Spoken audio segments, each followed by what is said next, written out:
good. Kids, I'm happy you're here this morning, and particularly this morning because we're about to go through what I consider to be one of the best stories in all the Bible. It is the story of Elijah and the Prophets of Baal. So we have been working through the life of Elijah in this sermon series, and from the first sermon, the tension has been building to this point. Right? If Elijah's life was seen in different chapters, chapter 1 would come to a conclusion with Elijah coming into conflict, waging war with the prophets of Baal. And all throughout 1 Kings chapters 17 and through the beginning of 18, we have seen the tension building with King Ahab, with Queen Jezebel, with Elijah, with Baal, with Yahweh. And now, this morning, we finally see the conflict come to a resolution. As I was reading through this story, it kind of reminded me, who here has read the Harry Potter books or have seen the movies? All right, a lot of people. So from the very first book or the very first movie, there's this ultimate battle that is going to take place where Harry, this young wizard, is going to wage war and battle Voldemort, or he who must not be named, right? And it takes 8 movies to get to that final battle. But all throughout, the tension has been building. The villain becomes more sinister, and the story becomes more detailed as we build toward the ultimate climax where they indeed wage war with each other. And that's similar to how 1 Kings has been written in the story of Elijah. So when we come to Elijah chapter 18, starting in verse 20, and we're going to go through verse 40, what we see is the showdown between Elijah and the prophets of Baal, between Yahweh himself and Baal, between Elijah and Ahab. And the first part of the story has been building to this climax. This is one of the great showdowns in all the Bible. It's good versus evil. It's the Yankees versus the Red Sox. It's Batman versus Robin. And last week, we saw Elijah, not Batman versus Robin. They're on the same team.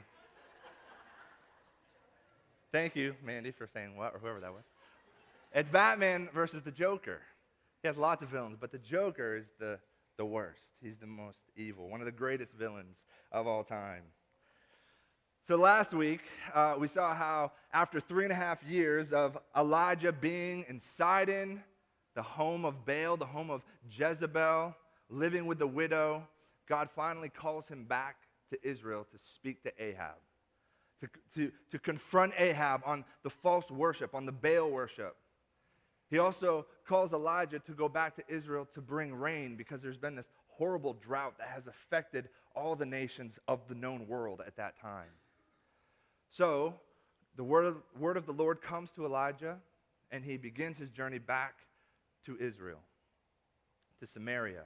And on his way back, we see Elijah meeting the character Obadiah, who is faithfully trying to follow God, but he's in a very difficult spot because he's employed by Ahab. So he wants to be a good employee, to be a light in a dark place, while at the same time he wants to serve God and faithfully live for God. So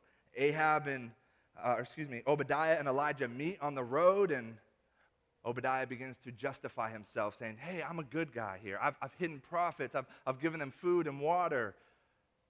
And Elijah says, I need you to go tell Ahab that I'm back in town. King Ahab, the one who has instituted, along with his wife Jezebel, Baal worship in God's people, amongst God's people in God's kingdom. So under protest, Obadiah goes. He brings Ahab back to Elijah, and they meet, and they exchange words. And Ahab sees Elijah, and it's like he runs up to him and says, you're the troublemaker of Israel. You're the one who's caused all of this pain with this drought. Livestock have died. Families have been starving to death. It's all because of you, Elijah. And Elijah flips it around on him and says, it's not me, it's you. You're the troublemaker of Israel, Ahab. You're the ones that have, You have led people to worship Baal as opposed to Yahweh. And when that happens, you get the curses of the covenant. All right, you're in a covenant relationship with God. If you start worshiping other gods, you will be cursed, as Moses taught us in the law. So they exchange insults, and Elijah basically says, you know what, enough is enough. Tells Ahab, with all the authority that Elijah has, tells Ahab, go back to Samaria, go get all the prophets of Baal, all 450 of them, get all the prophets of Asherah, them too, and all of Israel, and bring them to Mount Carmel. Meet me there, and we're going to put an end to this. Enough of the back and forth. Enough of trying to worship Yahweh and Baal at the same time. Enough is enough. Go get them all. We're going to put an end to the wavering opinions that have been so common in Israel. So Ahab obeys. He says, all right, I'll do that. I'll get my prophets. I want to get rid of Elijah. I'll bring all 450 prophets of Baal. I'll bring the 400 prophets of Asherah. I'll bring all of Israel. They're all on my side. And we'll be happy to meet you, Elijah, on Mount Carmel. So he does that. And when everybody shows up, Elijah stands before all of them and begins to speak. And he says to them, and we find this in chapter 18, verse 22 of 1 Kings, in verse 21, it says, and Elijah came near to all the people. He stands up in front of all of them. He says, how long will you go on limping between two different opinions? If the Lord is God, and that Lord, kids, this is a really cool thing to know when you read your Bible. When we hear the word God, right, this is a title, right? Jamie Steinmetz is a doctor. He's a chiropractor. He's a doctor. So when you go up to him, you can say, Dr. Jamie, and this is a title. Doctor is a title. That's like what God is. Or I'm a pastor. If you were to say, this is Pastor Kyle, that's a title, but my real name is not Pastor, right? My real name is Kyle. And in the Bible, we oftentimes kind of get it confused, and we forget that God is just a title, but he has a real name. And that real name is Yahweh. And we know that that comes up in the text when you read it, and it has L-O-R-D, Lord, and they're all capital letters.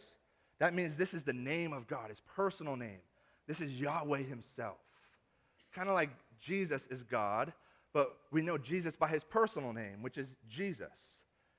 So Yahweh is the personal name of God in the Old Testament. So Elijah says to them, how long will you go on limping between two different opinions? If the Lord, if Yahweh is God, follow him. But if Baal is God, follow him. Enough of this back and forth. You can't serve two masters. Elijah here basically draws a line in the sand, says you cannot continue to limp back and forth. Enough of the indecisiveness, enough of the cowardice. Choose this day who you're going to serve. Stop pretending. If Yahweh is God, follow him. If Baal is God, follow him. And this day is the last day of any limping in Israel. Elijah says, no more. We're going to put an end to the ambiguity. We're going to put an end to the confusion. We're going to find out this day who the true God is. And we see in verse 22 that Elijah says to the people, he says, even I only am left a prophet of the Lord. But Baal's prophets are 450 men. So here Elijah, who is this? Just this lightning rod of an individual, right? I mean, he is a powerful man. And he stands there all alone on Mount Carmel. And he tells everybody, all of Israel says, look, it's just me. I'm the only one here. I and I alone am left among the prophets. Jezebel has killed the rest. And she doesn't know about the 100 that Obadiah has saved in the cave. He goes, but I stand here alone, and look over here. Look at these 450 fools. Look at these 450 chumps who serve Baal. Elijah's saying, I'm not afraid of these men. I'm not afraid to go to war with the prophets of Baal. I'm not afraid of Baal because I have God, I have Yahweh on my side. So at this point, Elijah is beginning to gear up for battle. He's beginning to tell the people, kind of set the stage for all of Israel to see what's going on. It's me versus 450 prophets of Baal. And the 450 prophets are thinking, all right, we're good with this. We like our odds, right? It's 450 against 1. I think we can take them. I think we can take them. But Elijah stands with confidence. He has confidence in who God is, and he has confidence in what God has called him to do. Standing before all of Israel, Elijah stands alone, and he challenges the 450 prophets. And we see this challenge in verses 23 and 24. Elijah says this, "Let 2 bulls be given to us, and let them," these 450 prophets of Baal, "let them choose 1 bull for themselves and cut it into pieces and lay it on the wood, but put no fire to it."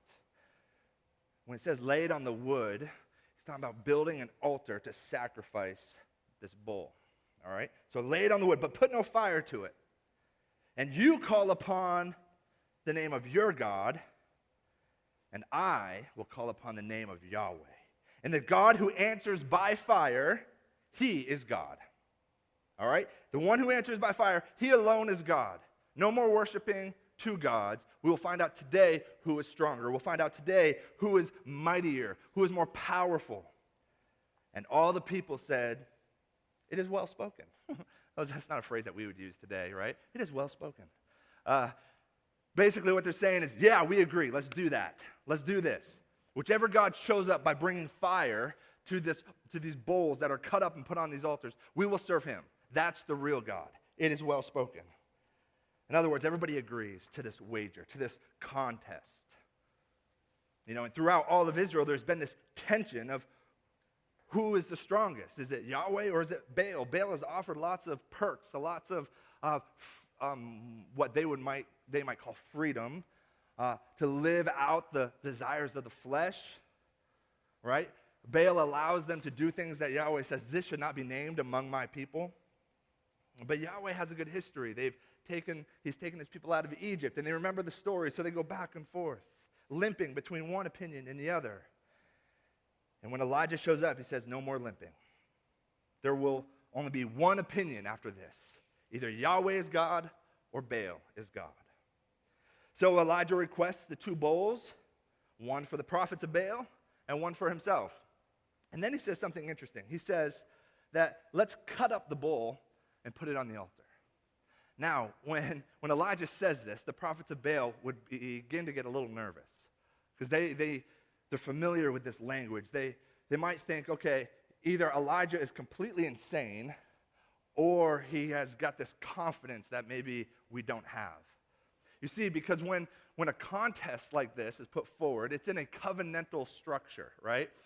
So when something like this happens and you cut up an animal and put it on the altar and ask God to come down through fire, essentially what Elijah is saying is, let's raise the stakes of this bet. This isn't going to be just for bragging rights of who's more powerful, Baal or Yahweh, but this is going to become a life or death sort of wager, a life or death contest.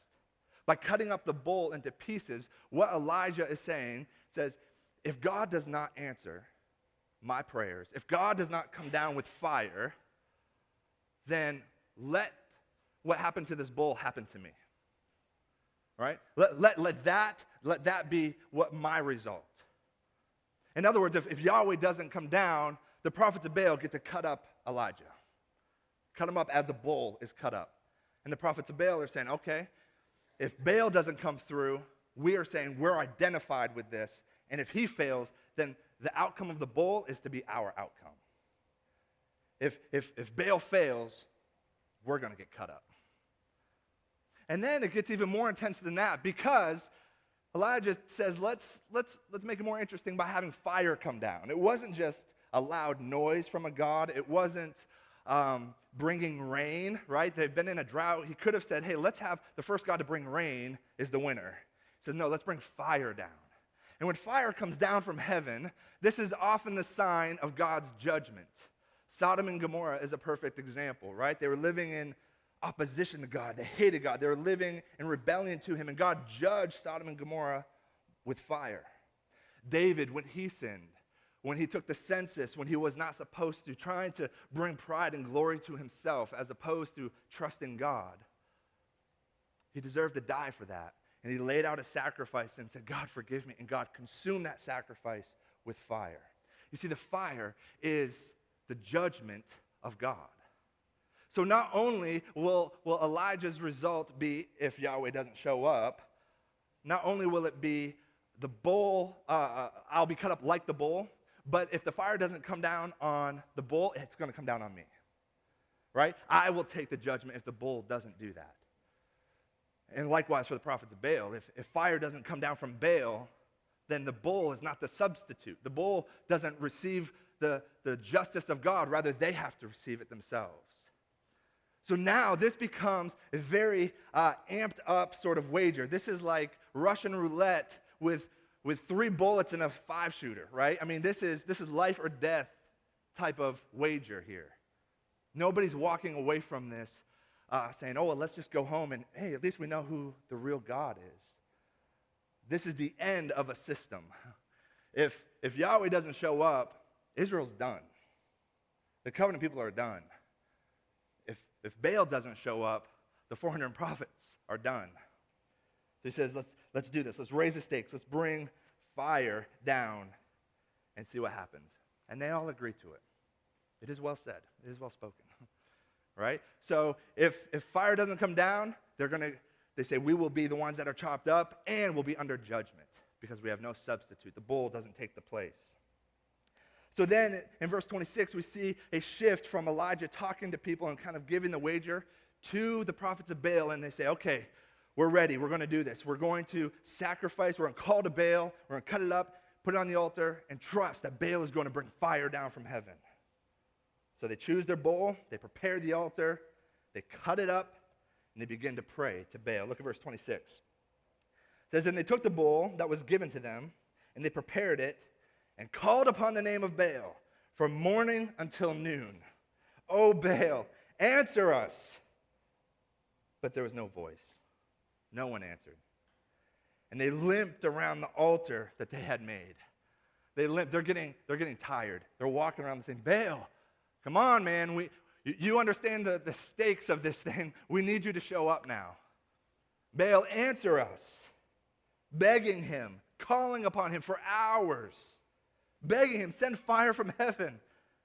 Pleading, Baal, answer us. Answer our call. We believe in you, Baal. We trust you. Don't you care for us? Don't you care about what's going to happen? But Baal remained silent. There was no voice. There was no answer. And at this time, I see Elijah sitting back, and all the bold personality Elijah has, smirking at these people, laughing. Look at these fools. Look at these fools just dancing around, calling out to Baal. Look at them. I mean, they're yelling out. I think this part of the story in Elijah, this is a personification. This is a great example of Psalm chapter 2 that we read this morning, right? Psalm chapter 2 was written by King David, roughly 7 generations. There's been 7 kings since King David to Ahab. So 7 generations ago, King David wrote this in Psalm 2, 1 through 4. He says, why do the nations rage and the people plot in vain? The kings of the earth set themselves and the rulers take counsel together against Yahweh and against his anointed, saying, let us burst their bonds apart and cast away their cords from us. This is exactly what the prophets of Baal are doing. Calling upon Baal, saying, we don't want Yahweh. Let's pull away from him and serve Baal and Baal alone. And God is looking at them, and look what he says in verse 4. He says, he who sits in the heavens laughs. The Lord holds them in derision. So this is the sort of posture that God has when he looks at the kings of the earth, both physical and spiritual, that are trying to rebel against him. He sits in the heavens and he laughs. This is like a kid with a super soaker trying to attack the United States. I mean, this doesn't work, right? These efforts are so feeble, and it's pathetic, and he's laughing at them, and he holds them in derision. The cool thing, this Hebrew word for derision is la'ag, and it means to mock, to make fun of. And God is sitting in heaven, and he makes fun of these fools who think that they can rebel against him, who think that they can pull the bonds apart. And now Elijah, sitting back, watching these same fools do the same thing, and begins to smirk, begins to laugh. Probably thinking about Psalm 2 and saying, hey, if God laughs at these sort of people, then if I'm to image him well, I should be laughing at them too. If God mocks these fools, then guess what? To image him well, I should be mocking them too. And that's what Elijah does. Look with me at verses 27 through 29. And at noon, Elijah mocked them, saying, cry aloud, for he is a god. Either he is musing, or he is relieving himself, or he is on a journey, or perhaps he is asleep and must be awakened. And they cried aloud and cut themselves after their customs with swords and lances until the blood gushed out upon them. And as midday passed, they raved on until the time of the offering of the oblation, but there was no voice. No one answered. No one paid attention. So you have Elijah here watching them do this ritual, hearing nothing from Baal, and he begins to laugh. He begins to mock them. He says to them, hey guys, why don't you cry a little louder? You know, Baal, he is a god after all. Maybe he's way up there somewhere. Maybe if you yell louder, they'll hear you. All right? He goes, or maybe he's musing. Maybe this is why he hasn't answered you. Maybe Baal is sitting back pondering life. Maybe he is considering what sort of kingdom does he want to develop later on. He's musing himself. He's deep in thought. Or this, which is a funny one, right, kids? Maybe he's relieving himself. Maybe he's going to the bathroom. Maybe he's stuck on the toilet. Maybe Baal had some bad fish last night, and he's been stuck on the toilet all morning, and that's why he hasn't been able to hear you. Maybe that's what's going on with your mighty God, Baal. Maybe he's relieving himself. Or maybe he's on a journey. Right? Maybe Baal is out on a journey and he's touring the lands. He's going around Mount Hermon and he's hanging out with his father Dagon. Maybe they're having a little family reunion. Maybe this is what's going on with Baal. Elijah says. Elijah then goes on to say, maybe you should yell a little louder. Maybe you should really make more of an effort so that he can hear you with his preoccupied schedule. He goes, oh, I've got it. He's probably sleeping. That's how he ends it. He's probably sleeping. Baal is tired. He's been working hard. He's been traveling. He's been journeying. His stomach hurts. He's taking a nap. So why don't you yell out all the more? Why don't you cry even louder for him? And the best part of this story is the prophets listen to him. Right? He's sitting there mocking them, saying, why don't you yell louder? And they're like, okay. Oh, Baal, come on, man, help us out. Not only that, but they have these customs that if they actually cut themselves with whips and swords and lances and stuff, that Baal will see their dedication, and maybe then he'll come to them. So all day until the evening, they're screaming, and Elijah is sitting there mocking these fools, mocking these people because they are crying out to a God who has no power compared to Yahweh. The prophets of Baal now begin to get pretty nervous. As the offering of oblation is coming near, this is the end of the day, right? As it's coming near, Baal hasn't answered. This is a problem for us. They start to see the handwriting on the wall. They understand my end is not going to be as I was hoping it would be. Their end is near, and they finally begin to realize Baal is not powerful enough to save us, or he doesn't care enough to save us. Or maybe he's just too far away. He can't actually hear us. They needed Baal to come through for them and send fire to judge that bull so that they wouldn't be judged. They needed Baal to come through and send fire to that cut up bull so that they wouldn't get cut up. However, now they begin to seriously doubt and get quite nervous. And then it's Elijah's turn. Then we have the prophet of Yahweh in contrast to the prophet of Baal. All day, the prophets of Baal have attempted to reach him, yelling out louder and louder, cutting themselves. But now it's Elijah's turn. And when Elijah begins his ritual, it's the start of a new day. Right? The prophets of Baal went all day until evening. And in the Hebrew calendar, the next day often started as soon as the sun went down, was the next day. So now it is a new day. for Israel. It is a new day for Elijah. The old day has laid silent. So what will happen now? Look at verse 30.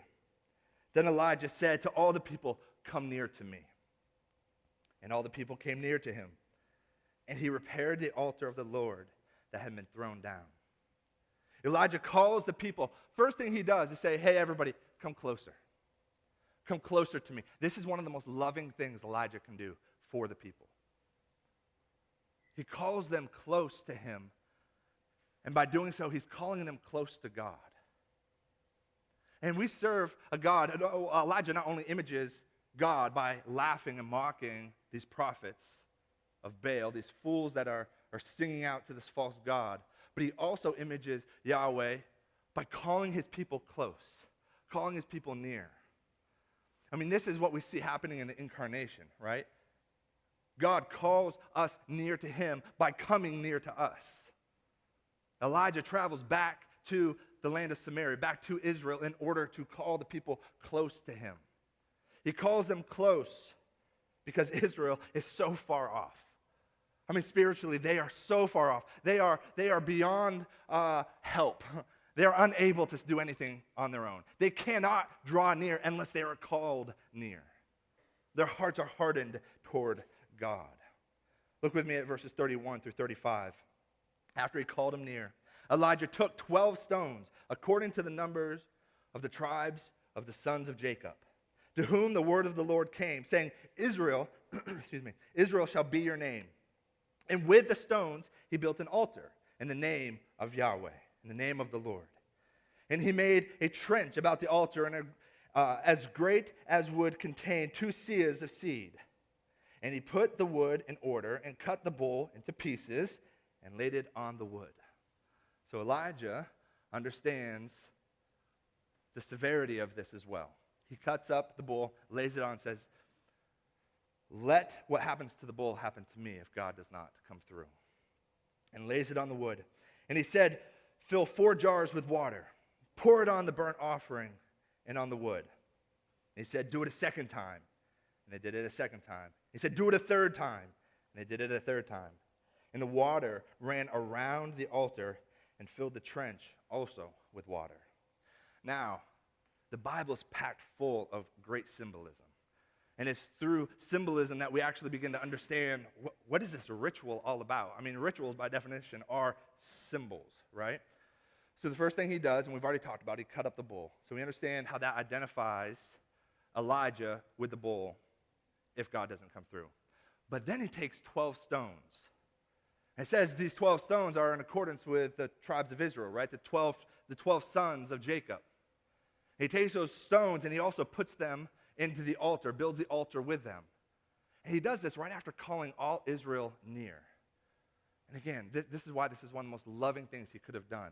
He's not only identifying himself with the bull, but by putting those 12 stones on the altar, he's also saying, if God doesn't come through, let what happens to this bull not only happen to me, but happen to all of Israel. And then we have to remember the fire piece. If it's not fire, not only will they die, but they will receive the judgment of God, because God does not judge the bull in their place. And then he takes water and pours it out. He takes 4 jars, pulls it 3 times. That's 12 jars of water, 12 tribes of Israel. And what he does on the altar is he creates this little ecosystem of what it's like to be in covenant with God apart from sin. This is what it looks like to be in covenant with God in a faithful way, in a faithful relationship. See, right now they're suffering from a drought. They can't even find grass to feed the cattle. People can't find water to drink. And what Elijah is saying is this altar represents what it looks like. It is full of water. In fact, there's a jar for each one of the 12 tribes of Israel. God told us if we're faithful to the covenant, he will bless us and he'll bless our land. He'll give us water. And then they put the seeds in the trenches as well and said, we'll have crops. He's basically saying this right here is a little globe of what it looks like for us to dwell with God faithfully. Yet we haven't done that. In contrast, the ground is dry. There's no water. There's no grass. The famine is so severe because of their sin.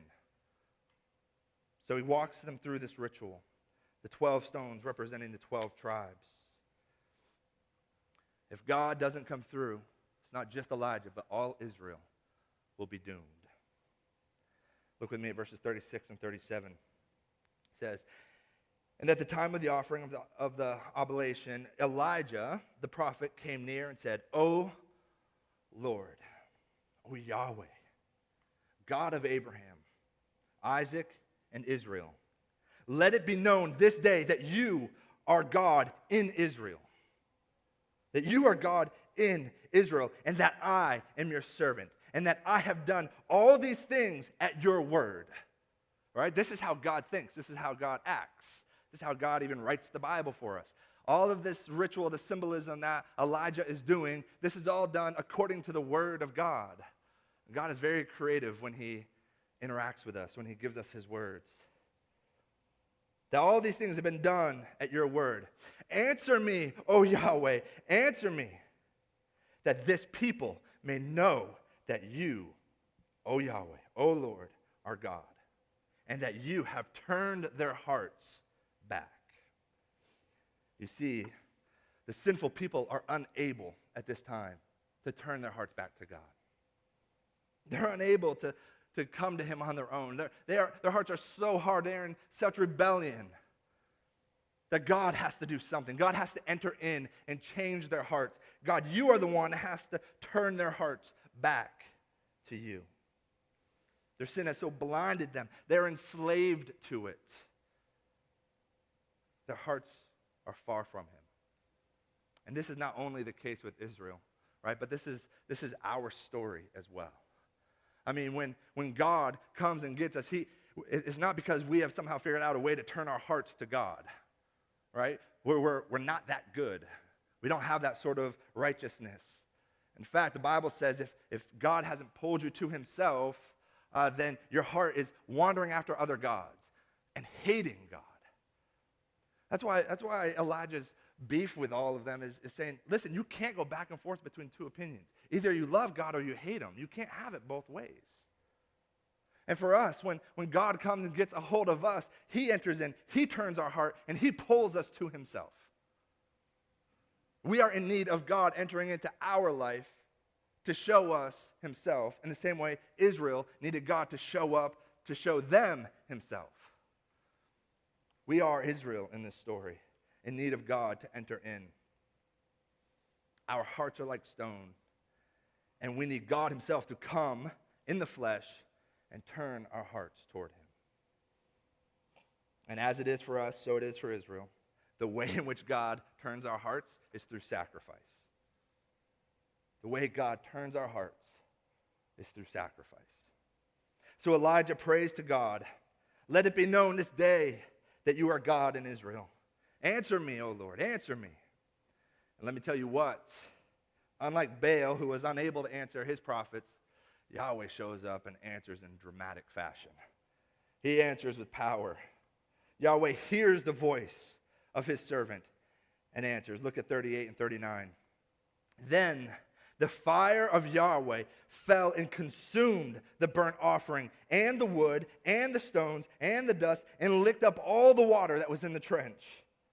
And when all the people saw it, they fell on their faces and said, "Yahweh, he is God. Yahweh, he is God." This fire is so intense. I mean, first of all, could you just imagine being there, right? I mean, you've been watching this circus with these 450 guys cutting themselves, yelling out with no answer. And then Elijah, the single prophet, he steps forward and prays to God. Says, "God, answer me.